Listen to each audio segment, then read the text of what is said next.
हमारा टॉपिक है transitive and intransitive verb. Transitive and intransitive verbs, क्रियाएं। तो हिंदी में हम पढ़ चुके हैं कि क्रिया दो प्रकार की होती है, सकर्मक। सकर्मक वो जिसमें कर्म साथ में होता है। एक अकर्मक। अकर्मक वो जिसमें कर्म नहीं होता साथ में, राइट। तो इंग्लिश में हम कर्म से सेंटेंस में क्या मतलब निकालते हैं, ऑब्जेक्ट से मतलब लगाते हैं कर्म का। जैसे she gives me a pen, gives me a pen. तो यहाँ वर्ब क्या है, हमें मेन कॉन्सेंट्रेशन किस पे रखना है कि वर्ब क्या है और वो उसका ऑब्जेक्ट क्या है, क्या देती है वो मुझे, क्या है इसका आंसर, अ पेन, राइट। और दूसरा ऑब्जेक्ट क्या है, किससे देती है, मुझे। तो इसमें ऑब्जेक्ट है, राइट।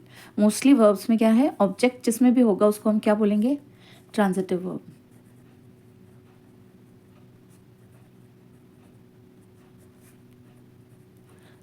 तो गिव क्या है, एक ट्रांजिटिव वर्ब है, राइट। अब जैसे ये लेते हैं, शी स्लीप्स। अब इसमें क्वेश्चन बनाते हैं, शी स्लीप्स, क्या क्वेश्चन बनेगा, वह क्या करती है, ऐसा कोई क्वेश्चन नहीं बनेगा। इसके आगे इसका स्लीप्स का ऑब्जेक्ट क्या है, कुछ नहीं है यहाँ पे, राइट। तो स्लीप्स क्या है, इंट्रांजिटिव वर्ब।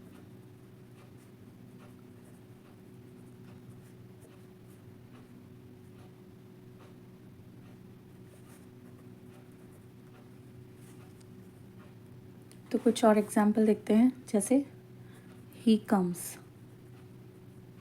अब ये वर्ब्स क्या होती हैं, ये अपने आप में कंप्लीट होती हैं, इनको किसी ऑब्जेक्ट की रिक्वायरमेंट नहीं होती। जैसे आई dream, dream, come, स्लीप्स, go, right. She goes, वह जाती है, मैं सपना देखती हूँ, वह आता है।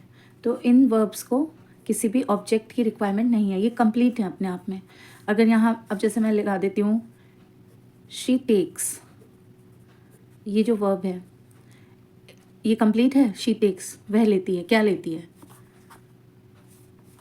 अगर मैं लगाऊँ ब्रेक, तब तो ये सेंटेंस कंप्लीट होता है, राइट।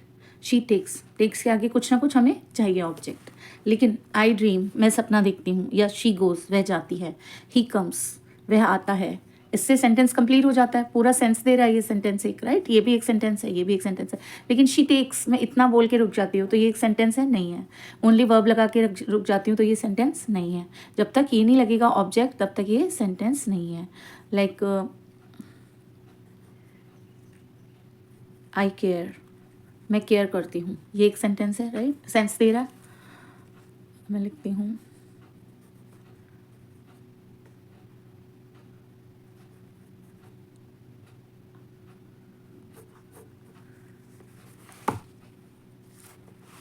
एक वर्ब लेते हैं, आई वॉश, क्या आई वॉश। अगर यहाँ मैं माई क्लोथ्स लिख दूँ तब तो ये पूरा एक सेंटेंस, एक मीनिंग निकल रहा है इसका, right. I wash, what do I wash, right, what do you wash. तो ये क्या है, एक ट्रांजिटिव वर्ब।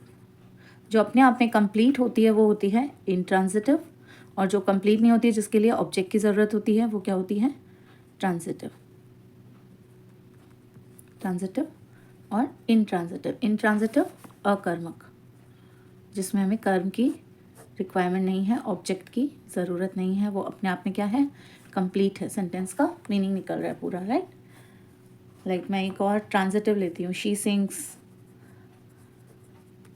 A song. तो यहाँ पे सिंग्स क्या है, transitive verb.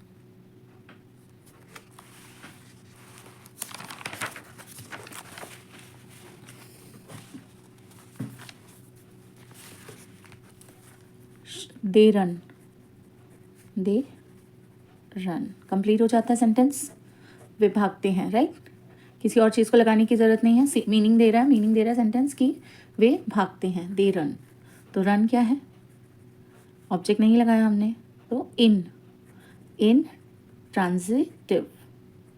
Intransitive means without object.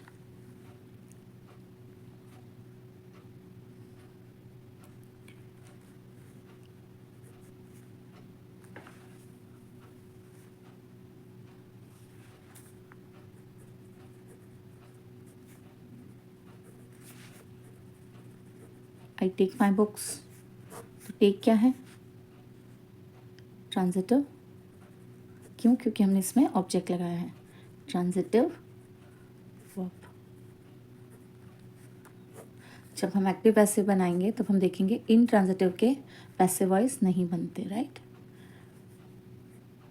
No passive, no object, so no passive. तो इनका मेनली क्या यूज़ होता है ट्रांजिटिव इंट्रांजिटिव वर्ब का? हमें ये कहाँ काम आती हैं मोस्टली? ये हमें जब हम एक्टिव पैसिव बनाते हैं तब हमें यूज़ आती है कि हमें ये ज़रूर देखना होता है कि वर्ब ट्रांजिटिव है या इंट्रांजिटिव है. इंट्रांजिटिव है तो नहीं बनेगा. राइट. ऑब्जेक्ट नहीं है. और ट्रांजिटिव है तो बनेगा. तो इसलिए हमें ये जानना ज़रूरी है कि कौन सी वो वर्ब होती हैं जो इंट्रांजिटिव होती हैं, जिनका ऑब्जेक्ट नहीं होता है, अकर्मक, और कौन सी जो होती हैं वो ट्रांजिटिव जो होती हैं वो कौन सी होती हैं जिनका ऑब्जेक्ट होता है. राइट.